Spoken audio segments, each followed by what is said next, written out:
Yes, this is, as I said, one of the most difficult problems of our times is how do we convince our parents, women and men. We both have issues with our parents, and our parents don't understand the pressures on us, that if we don't have halal, we're going to turn to haram.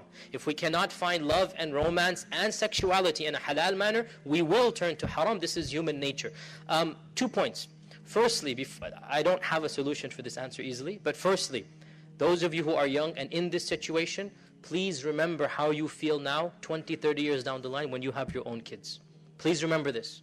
And I am optimistic that inshallah, you guys are second generation, most of you, right? The third generation, inshallah, will have a much less problem in this regard, right? I've already told my wife I want my son to get married when he's 18 if he wants to, and I'll help him.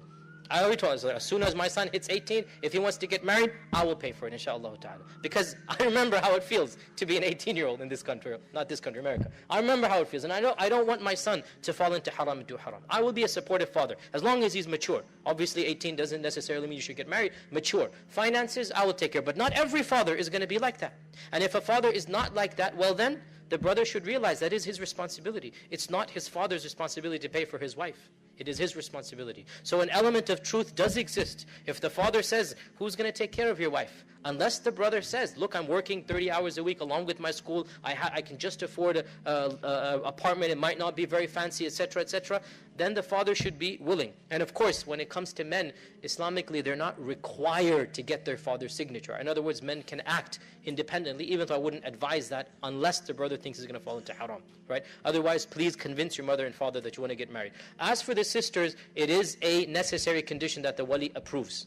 Right? And of course, this is an issue that I cannot overpass. I cannot tell you otherwise. If the wali is not approving, pressure should be put on him in a positive manner. From the mother, from the aunts, from the imam, from other people. And basically, he should be told, look, this is the right time, this is the right person. Apart from this, honestly, there's really no easy solution. And all you can do is use the weapon of the believer. What's the weapon of the believer? Dua, mashallah. Okay, alhamdulillah. With this, inshallah, jazakumullahu khairan.